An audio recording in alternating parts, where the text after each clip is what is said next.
Welcome to the news this week on Spectrum Television, a recap of major stories within the week. I am Rachel David White, coming to you live from the beautiful hills of Ibiakuran. President Buhari meets service chiefs and ministers over security. Federal government to train 150,000 local cooks nationwide for school feeding program. U.S. President Biden announces $800 million in aid to Ukraine. Details of these stories and more in a moment.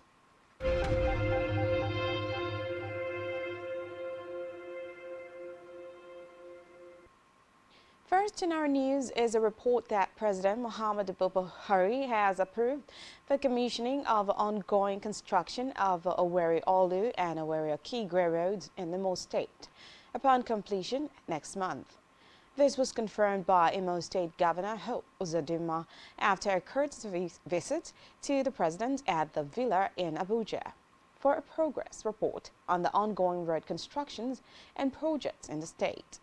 The roads, which are federal roads, are currently being reconstructed by Imo State's government with dual carriage for the Owerri Olu Road and expanded width for the Owerri Okigwe Road as approved by President Buhari. In another development, President Muhammadu Buhari has warned of tougher security measures in restive parts of the country with a review of operations and strategy. The president reassured Nigerians that the efforts that resulted in relative peace in the South and rescuing of the Northeast from the hold of terrorists would be ramped up. Speaking at a meeting of the National Executive Committee of the All Progressives Congress, APC. The president reassured Nigerians that effort that resulted in relative peace in the South and rescuing of the North in the Southeast from the hold of terrorists will be ramped up. He vowed to take stricter measures to end vices in the region. Meanwhile, President Buhari has warned leaders of All Progressives Congress at both national and state levels against factions and imposing of a summit. The president gave the directive while receiving the leadership of the Nigeria Integrated Biopharmaceuticals Industry Consortium, led by the chairman and chief executive officer of FredLab, Villarugo Kuyas.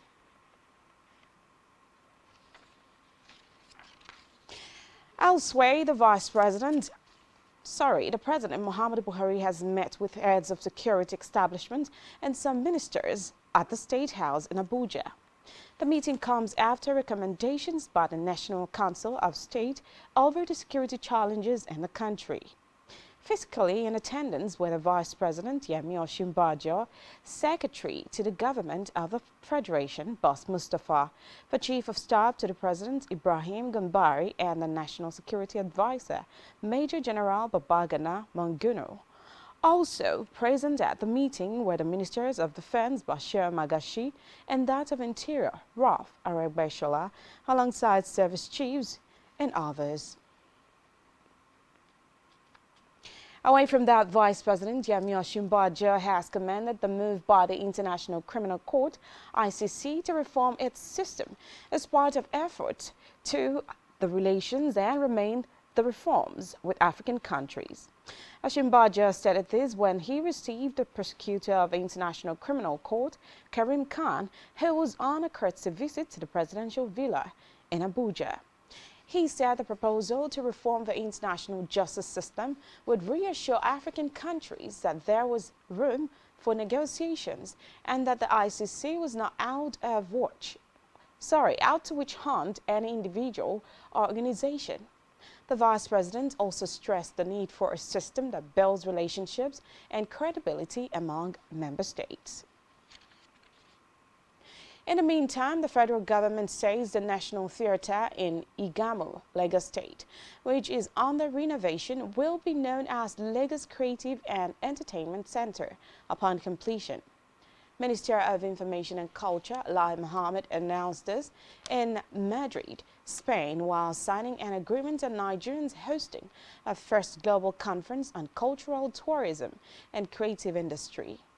The bilateral agreement was reportedly signed between Nigeria and United Nations World Tourism Organization at the organization's headquarters.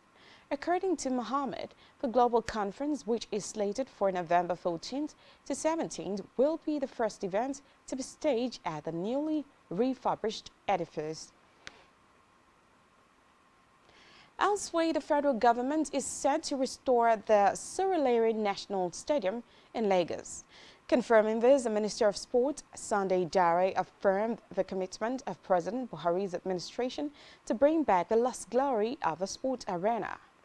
Dare said the ongoing rehabilitation was part of his public-private partnership model on infrastructure across the country. In a separate development, the federal government has declared its interest to collaborate with non-profit organizations, state water agencies, river basins, and other stakeholders and development partners to consolidate efforts in mitigating the pressures from exploitation, contamination, and climate change on groundwater. Minister of Water Resources Suleiman Adamu stated this in Abuja. Adamu, who was represented by the Permanent Secretary, Ministry of Water Resources, Didi Wilson Jack, noted that the groundwater had a huge impact on the Nigerian economy due to its widely domestication and use of agricultural and industrial supplies. He observed that 60% of the Nigerian population depend primarily on groundwater as major drinking source, with over 70% of the people living in suburbs depending on it for survival. Away from that, the federal government is looking to train 150,000 local cooks nationwide. The Minister of Humanitarian Affairs, Disaster Management and Social Development, Sadiya Farouk, made this known at the orientation program of facilitators for the National Homegrown School Feeding Program. Farouk, who was represented by the National Coordinator, explained that the initiative would concentrate on the institutionalization and the full implementation of the National Homeschool Feeding Program. Meanwhile, the federal government says efforts to improve power supply across the country is back on track. After about 2 months of challenges that led to the collapse of the national grid thrice within a month. Speaking at a power sector recovery program workshop for journalists in Abuja, Chairman of the Nigerian Electricity Regulatory Commission, Sanusi Garba, said consumers would soon begin to see changes in electricity supply. The government said it expects the grid to deliver a minimum of 4,500 megawatts of power daily and with improved services. On legislative matters, National Assembly has told the Court of Appeal that the High Court lacks the powers to order the deletion of Section 84, subsection 12 of the Electoral Act 2022. It urged the Appellate Court to order the Reorientation Court and also that the section provides that no political appointee at any level will be a voting delegate or be voted for at the convention or congress of any political party. In an appeal against the judge's verdict, the federal lawmakers raised 5 grounds of appeal on why the court should set aside the March 18th judgment. It also asks that the case be heard before the political parties and their national conventions to select candidates for next year's general election. On judiciary matters, the Chief Justice of Nigeria, Justice Tanko Muhammad, has warned judges in the country to shun unmerited wealth, so as not to run foul of the law that may land them into trouble.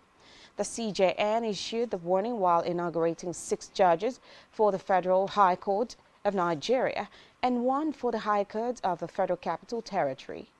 He noted that as judicial officers, it was important for the judges to shun vainglory, dishonest disposition, and ostentatious lifestyle born out of corrupt acquaintances. Justice Muhammad said the National Judicial Council will never rest in its effort to fish out the bad eggs within the judiciary and evict them. In education, the Academic Staff Union of Universities, ASU, has accused federal government of failing to prioritize the development of university education in the country. ASU President Professor Emmanuel Osinbajo stated views during a televised interview. Osinbajo described the situation where the government was focusing its attention on fuel subsidy rather than showing interest in revamping the nation's universities. The ASU president alleged that the government had been insensitive to the union's demands more than 2 months since lecturers downed tools. Still in education, President of Academic Staff Union of Universities, Professor Emmanuel Osinbajo, has accused the federal government of not giving priority to tertiary education. According to Osinbajo, the government has addressed the issue of fuel subsidy with a budget of 4 trillion naira, while ignoring issues concerning university education. Speaking during an interview with newsmen, Osinbajo asked the government to take the 200 billion naira needed to revitalize the academic sector from the 4 trillion budgeted for subsidy in order to put an end to the industrial action embarked upon by the union.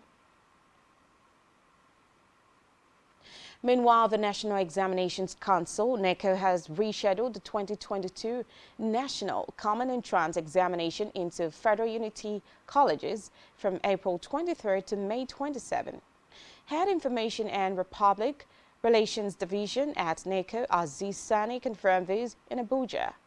The council explained that the examination was rescheduled to give states with low registration of candidates an opportunity to register their candidate for the examination.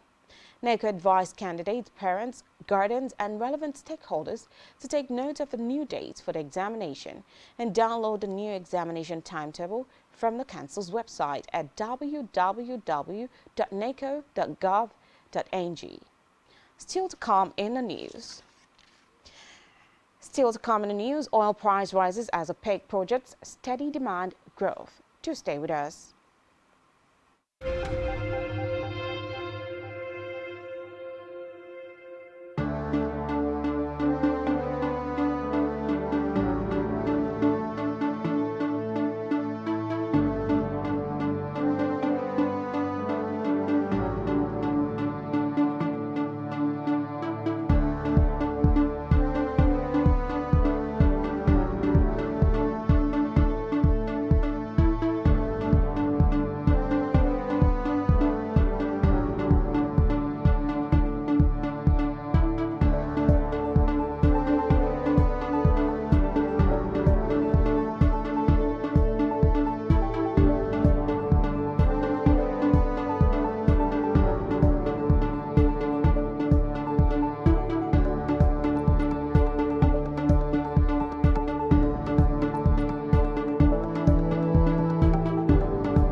Thanks for staying tuned.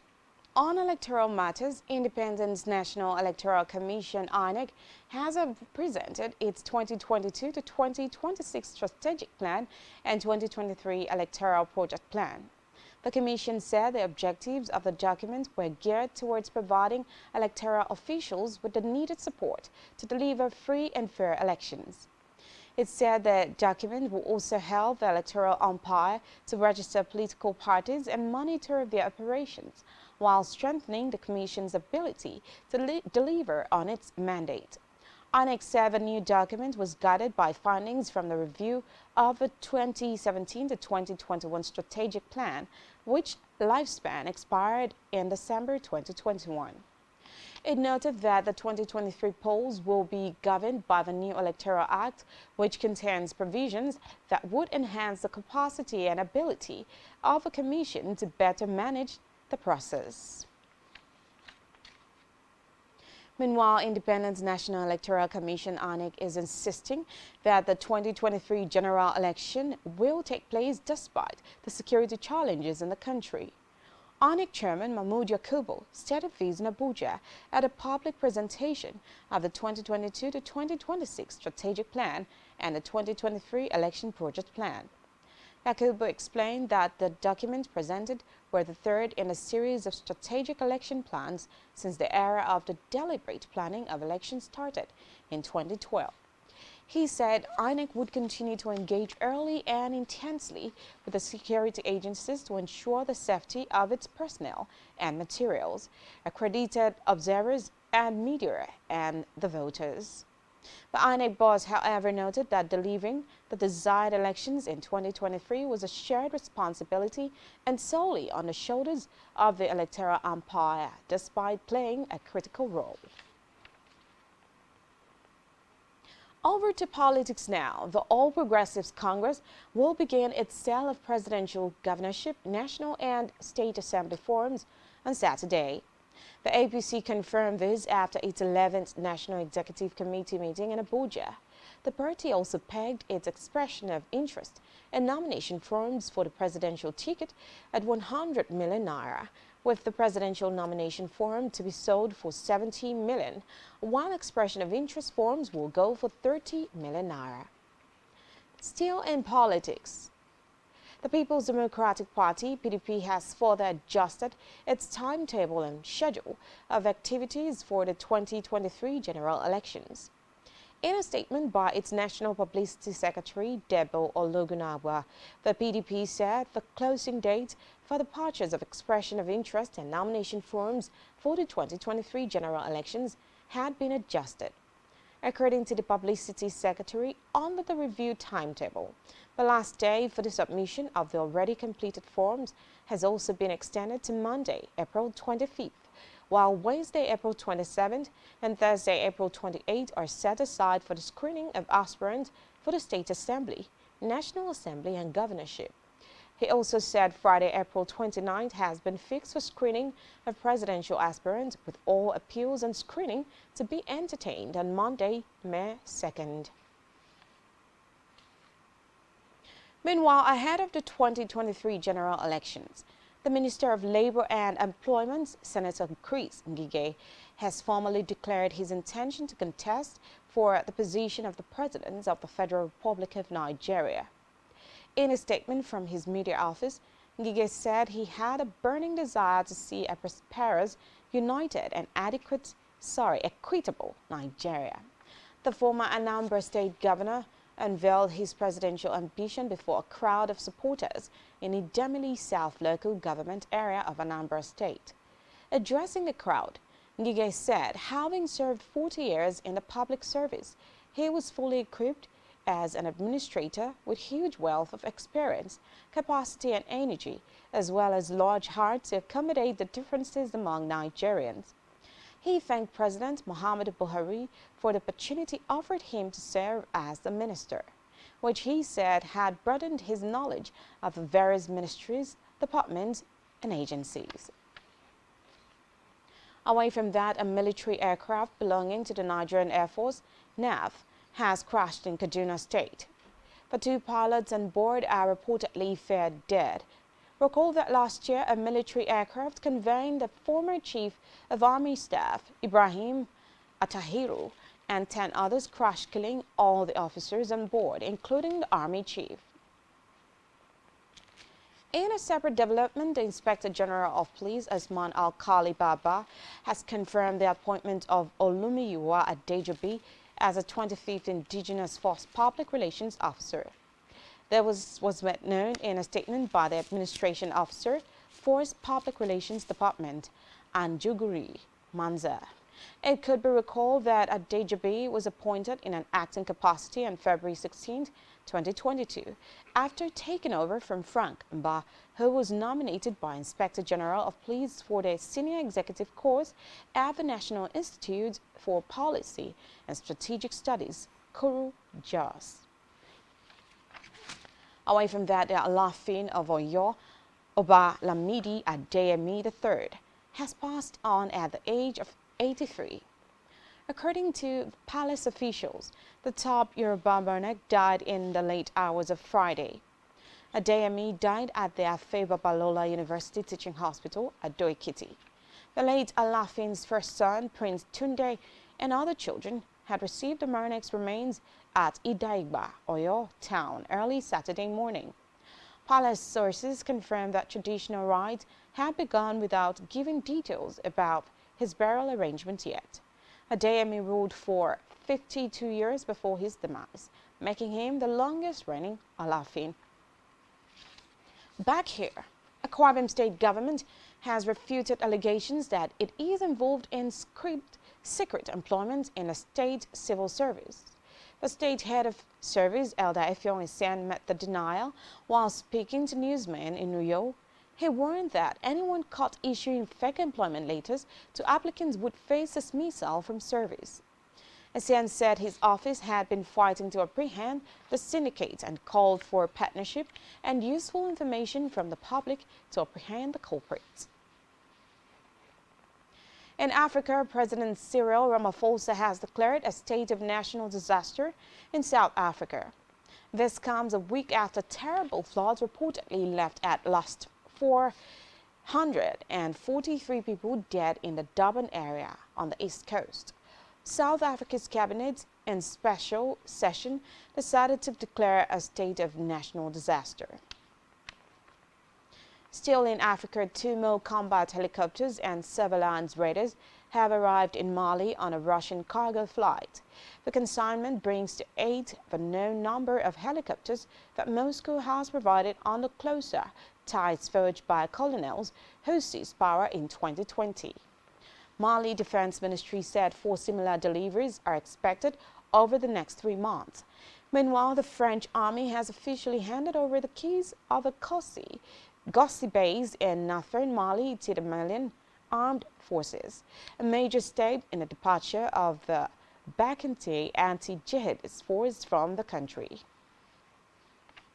Away from that, at least 20 people have been killed and 50 others wounded in clashes in Ethiopia's Amhara region.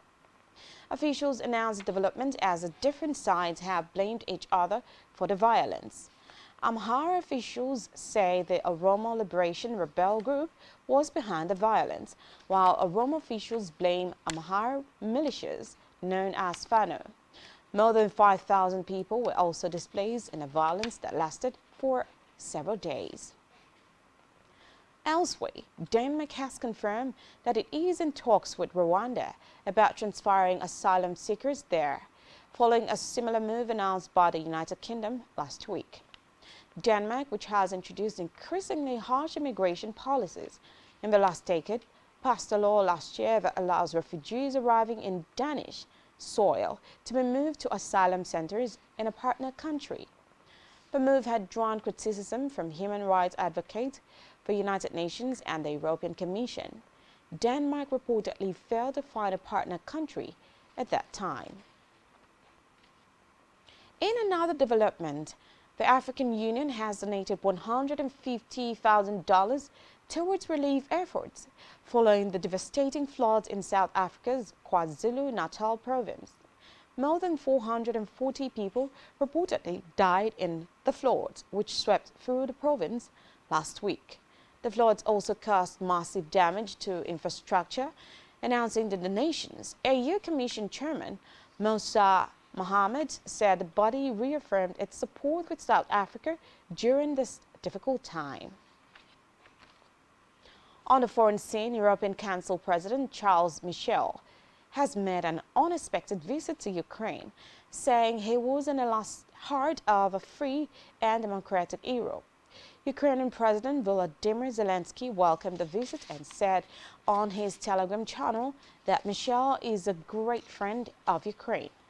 He thanked the European Council President for what he called a meaningful meeting, adding that sanctions against Russia, defense and financial support for Ukraine were discussed. Michel's visit follows a trip to the Ukrainian capital last month by European Commission President Ursula von der Leyen. Several Western leaders have also recently visited Ukraine and held meetings with Zelensky, who has delivered several video-linked speeches to international parliaments since the war began to muster support. Still on the foreign scene, Ukrainian President Volodymyr Zelensky said that remains ready to swap Russian prisoners of war in exchange for safe passage for civilians and Ukraine troops in Mariupol. Zelensky said there were an estimated 1,000 civilians sheltering in Mariupol's Azovstal steel plant. He added that the situation in the besieged city was getting worse, with hundreds of wounded. Earlier on, Kremlin Press Secretary Dmitry Peskov accused Ukraine of holding back peace negotiations and said the ball was in Kyiv's court after Russia handed a document to Ukraine. Referring back to Peskov's statement, Zelensky said he had not seen or heard of the document in connection with peace talks. In the meantime, the United Nations wants the world to be covered by weather disaster early warning systems within 5 years to protect people from the worsening impact of climate change. The United Nations said third world people, mainly in the least developed countries and developing small island states, were without early warning coverage, with 60% of people in Africa widely open to weather catastrophes. Reports say the plan will cost $1.5 billion, but the ONU insists it will be money well spent compared to devastation wrought by meteorological disasters. Elsewhere, United States President Joe Biden says the country is banning Russian-affiliated ships from its port in a move to ratchet up the pressure on his Russian counterpart, Vladimir Putin. Biden said no ship that sailed under the Russian flag or that is owned or operated by Russian interests will be able to dock in a U.S. port or access its shores. He described the battle for Ukraine's capital, Kyiv, as an historic victory for Ukrainians, saying it was now necessary to accelerate support for the country. In a related development, the U.S. President Joe Biden has announced an additional $800 million security assistance package for Ukraine. This is as the Ukrainian Prime Minister, Denis Shmyhal, visited the White House. It comes 1 week after the U.S. announced the previous $800 million to support Ukraine. The U.S. Treasury also said it would provide Ukraine with further aid of $500 million to help with government operations, such as paying salaries and providing services. Meanwhile, President Vladimir Putin has ordered the Russian military to cancel plans to storm Mariupol steelworks and declare the Ukrainian port city liberated. Putin gave the order to his defense minister, Sergei Shoigu, who had previously told the Russian president that more than 2,000 Ukrainian fighters were still held up in the vast plant, with a sprawling underground competent to eat. The Russian leader said his decision not to storm the steelworks was motivated by the desire to safeguard the life of Russian soldiers. On our business news, the increase in global oil prices has caused the International Monetary Fund to review Nigeria's economic growth potential to 3.4% in 2022. IMF disclosed this in its World Economic Outlook April 2022 report. Recall that in its January report, the Washington-based lender predicted a growth rate of 2.7% for Nigeria in 2022, but it has adjusted its projection based on increasing oil prices. Meanwhile, IMF's latest forecast has revealed a 3.1% growth projection for the nation in 2023, down from 3.4% in 2022 and 3.6% in 2021. Still in business, Netflix has announced a loss of 200,000 subscribers during the first quarter of 2022. In a letter to stakeholders, the company informed them that its revenue growth has slowed considerably. The company says the boost in subscribers from COVID had obscured the picture, adding that it previously had predicted a first quarter increase of 2.5 million net subscribers. Elsewhere, Brent, the global benchmark for crude oil, rose marginally in price on Thursday as the Organization of Petroleum Exporting Countries projected that demand growth for oil will continue this year. In its statement to the International Monetary and Financial Committee meeting of ministers and governors for April 2022, released on Thursday, OPEC stated that oil prices had been on the rise, particularly in March this year.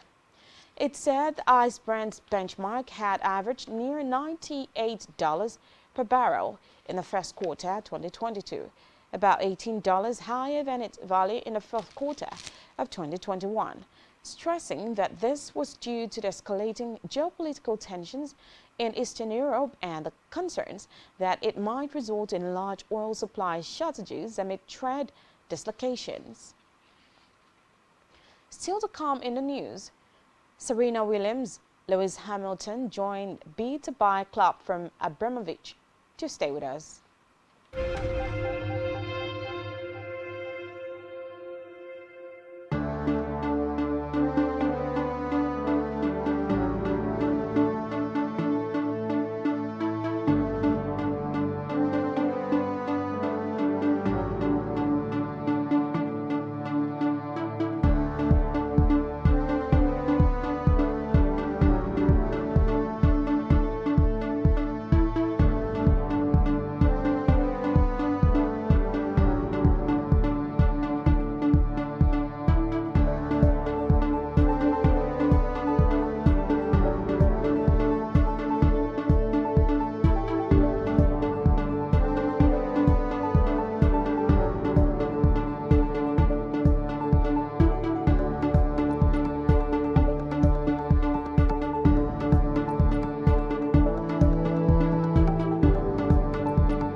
Thanks for staying tuned. In health, Africa's Center for Disease and Prevention Control, CDC, has called on member states to learn from the ongoing COVID-19 pandemic and invest in public health emergencies. Head Disease Control and Prevention at Africa CDC, Dr. Mohamed Abdulaziz, met the call in an interview with newsmen in Abuja. Abdulaziz, who said preparedness for any outbreak would be binding to secure member states' collaboration upon declaration of public health emergency of regional concern. Irrespective of leadership or political, at the time added that renewing the commitment is critical to realizing goals articulated in the Agenda 2063. He said the invest will include giving authority and autonomy to the Africa CDC, Prevention and Creating of Pandemic Preparedness and Response Authority, an Epidemic Fund, and a Health Workforce Tax Team. STVNg, the Nigeria Center for Disease Control, said it recorded an increase in reported cases for Lassa fever in the past week across the country. The agency revealed that 24 new cases of the virus were recorded in Bauchi, Ondo, Edo, and Ebonyi, Gombe, and Kogi State. The NCDC noted that 6 additional deaths were also recorded, bringing the number of deaths from the virus since the outbreak this year to 138. Reportedly, a case fatality rate of 19.3%, which is lower than the CFR in the same period in the year 2021. And in sport, British racing driver Sir Lewis Hamilton and super tennis star Serena Williams have joined Sir Martin Burton's bid to buy Chelsea. The two world champions are supporting the bid with millions of pounds. Reports say the 7-time Formula One champion and 23-time Grand Slam winning tennis player were backing the former Liverpool chairman's takeover package. Meanwhile, Burton is currently in the front line in list of the 3 bids to buy Chelsea from Roman Abramovich. It could be recalled that Abramovich was compelled to sell the club following his sanction by the British government. And still in sports, Dominic Thiem suffered a 6-3, 3-6, 6-4 loss to John Millen in the opening round of the Serbia Open today in his first tour-level match in 10 months. The 2020 U.S. Open champion and former world number 3 had been sidelined with a wrist injury suffered in a grass court tournament in Marbella in June last year. The 28-year-old Austrian returned to action in the same Spanish city last month in a second-tier challenger clay court event, where he lost in the first round after he tested positive for COVID-19 the day after that defeat. Elsewhere, Brazilian football great Pelé has been hospitalized in Sao Paulo as part of his treatments for colon cancer. Reports say the clinical condition of Pelé was good and stable, and that he should be discharged from the hospital in the next few days, adding that the 81-year-old must go to the hospital at least once 8 months to undergo checkups. Away from that, Fiorentina's Italian international midfielder Gaetano Castrovilli is facing surgery on his left knee following a serious injury during the weekend win over Venezia. The 25-year-old, who was a member of Italy's triumphant Euro 2020 squad last year, has made 27 appearances for Fiorentina this season. Reports say he underwent diagnostics tests which revealed damage to the anterior cruciate ligament, the medial collateral ligament, and the lateral meniscus in his left knee. And now to our entertainment news, where popular Russian state TV game host Alexander Gurevich has quit after slamming Vladimir Putin's barbaric invasion of Ukraine. 57-year-old Gurevich apologized to fans for presenting the light-hearted 100-to-1 show at the same time as Kremlin forces carry out horrors on their neighboring country. Reports say his comment has led to all episodes of the show, similar to Family Feud, being removed from YouTube following his resignation from the state TV channel Russia 1. Still on entertainment, Nollywood veteran actor Bob Mano Udoku has been appointed as a special advisor to Anambra State Governor Chukwuma Soludo. The announcement was made by the Commissioner for Information and Public Enlightenment, Paul Mosu. Recall that Bob Mano had previously served as Senior Special Assistant on Creative Media during the administration of Peter Obi. And also, Nigerian singer Davido Adeleke, popularly known as Davido, has announced his North American tour set to kick off by June. Davido, who said the tour will have him perform in Brooklyn, Toronto, Boston, Chicago, and Los Angeles from the 16th to the 25th of June 2022, also disclosed the possibility of previewing some of his track during the shows.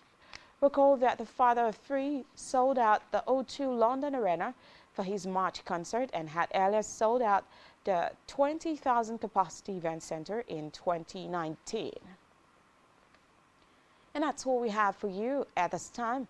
Do ensure to follow us on social media and subscribe to our YouTube channel, all of which